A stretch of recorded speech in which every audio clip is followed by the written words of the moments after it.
Hey everybody, and welcome to my Nostalgia Trip Games. Today we'll be taking a look at the first 5 games for the Commodore 64. The equipment I'll be using for this video is a standard Commodore 64C model, the gray model from 1988 with this alternative keyboard styling. And I also have a regular data set, the 1530 or the C2N, and Oceanic disk drive, and also I'm using a Manosoft C64 SD Princess SD-card reader for the sake of convenience. My introduction to the Commodore 64 was through a videotape with gameplay footage recorded on it of many different random C64 games, and the first game recorded on it was Montezuma's Revenge. Of course, this is an Atari 8-bit original, and I will revisit this game on some Atari 8-bit episode, but since this was the first game I ever saw of anyone playing on a C64, even if the viewing itself was second-hand, it blew my mind as a 6 or 7-year-old kid. I can't remember when exactly did this happen, but I'd say around 1987-ish.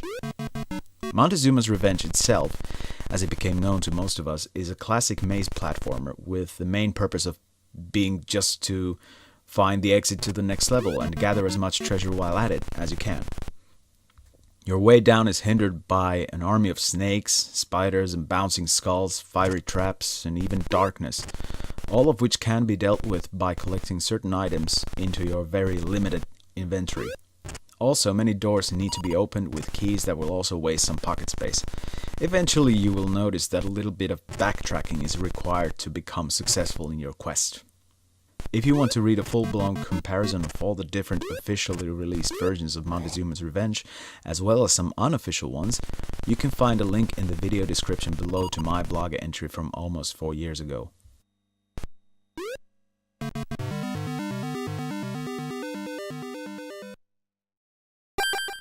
If you've been listening to me and Bob's podcast, Retro Game Talk Show, you might remember that Buggy Boy was mentioned as one of the first games I ever got to play on a C64. As it happens, it still is one of those games that I regularly revisit. But it's also one of the rare titles that I think are the most comfortable to play on a C64, which could be considered odd seeing as it's an arcade original. The key element in the C64 version of Buggy Boy is really that it doesn't attempt to be what it can't be. There's no point in oversized sprites, horizontally stretched screen, or even analog controls. Forget about all that. The most important things have been dealt with, gameplay and charm, both of which the C64 version of Buggy Boy has plenty. What makes Buggy Boy fun is the simplistic and cheerful sounds, variety in graphics, and the odd jumps, football you can ram off into distance, and slabs that make your buggy tilt on 2 wheels for a while. As with the original, 5 courses in different styles and different levels of difficulty are enough to keep you entertained for years, but I rarely play anything else than the first course, the off-road track, because that's what I'm familiar with. If you're looking for a challenging racer for the C64 which offers more than just the basic racing setting, Buggy Boy could be your thing. Unfortunately, it doesn't have a 2-player mode, so you and your friend will have to take turns in bettering your scores. In case you're watching this in North America, Buggy Boy was released as Speed Buggy there, just so you can find an NTSC compatible version. Another game that was featured in the aforementioned VHS mixtape for C64 gameplay footage was Uridium Plus from Hewson, and happily it was also one of the first games that I got to play on a C64. Perhaps it's only natural that I also ended up writing a comparison of the Uridium games back in 2015. Click on the link below if you want to check it out. Uridium was most of all a shoot 'em up that claimed to have brought arcade quality gaming onto home computers. Perhaps it was the case for C64 owners, but I dare say that claim doesn't hold much truth to other platforms. The more material point was, though, that it was an arcade-style game that was designed for a home computer. The idea in Uridium is to shoot down some enemies and reach the end of a dreadnought, onto which you must then land and destroy and move on to the next dreadnought.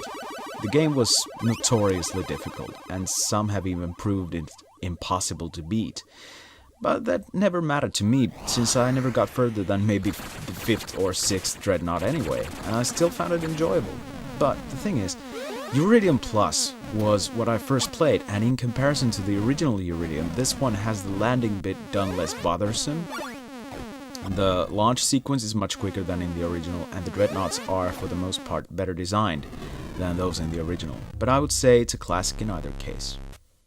The last two entries for today are preserved for what were included in the C64 package that I got as a Christmas present 30 years ago. One tape was called Cascade Cassette 50, and it was an epic thing to behold for the first 2 minutes that I had it. Imagine, 50 games on one cassette. Most of the games of the cassette are written in BASIC, so the game quality ranges mostly from horrendous to awful. Only a few games are worth mentioning at all, but the thing is, simply because it was one of the first things that I had on my C64, it still has some nostalgic value to me.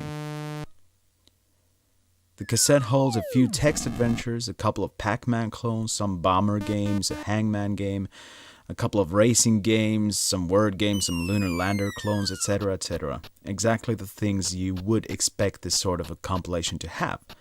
But most of them are sloppily written in BASIC because that's what it was all about, a cheap starter tape for young gamers to get inspired to write their own games. Sadly, I never got inspired because I was too busy playing some good games as well. But there are a few games on the Cascade Cassette 50 worth pointing out. A helicopter shooter called Attacker, in which you massacre a bunch of pedestrian terrorists. A slalom game called Downhill Ski Jump, in which you just ski downhill through various different areas of obstacles and winding alleys. And Tunnel Escape, or Escape or Bust, which is a crazy balloon clone. Also, one of the Pac-Man clones is worth mentioning for a couple of unique features. In Ghosts, the single ghost haunting you will put more pellets for you to eat in places you have emptied already. And the other feature was one of my favorite things back in the day, which is to exit the maze and eat all the text fields from above the maze area.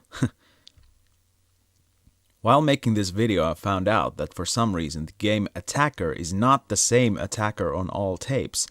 And instead of the helicopter massacre game, some tapes have a basic bomber type game with the same title instead. But if you go on the GameBase 64 archive, you can find these aforementioned games as separate files if you feel the sudden need to play some bad basic games. The other thing that was included in my Christmas present set was Daley Thompson's Olympic Challenge. Having played both predecessors in the series on the ZX Spectrum, Daley Thompson's Decathlon and Daley Thompson's Super Test, I was intrigued from the start, having had no previous knowledge to the existence of this latest sequel. Of course, it also helped to boost the excitement that the large box the game was in also included a manual fully translated into Finnish, a large wall poster with information on various events and such, as well as an audio cassette with Jonathan Dunn's special version of the title menu track. I hadn't really thought about it until recently, but Daley Thompson's Olympic Challenge succeeds in one thing: making a basic decathlon-type athletic sports game seem refreshing.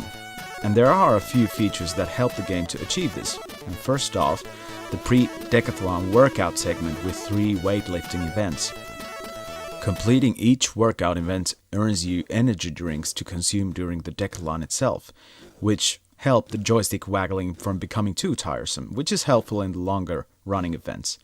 Then each event requires their own kinds of shoes, which you have to select in the event shoe menu before each consecutive event.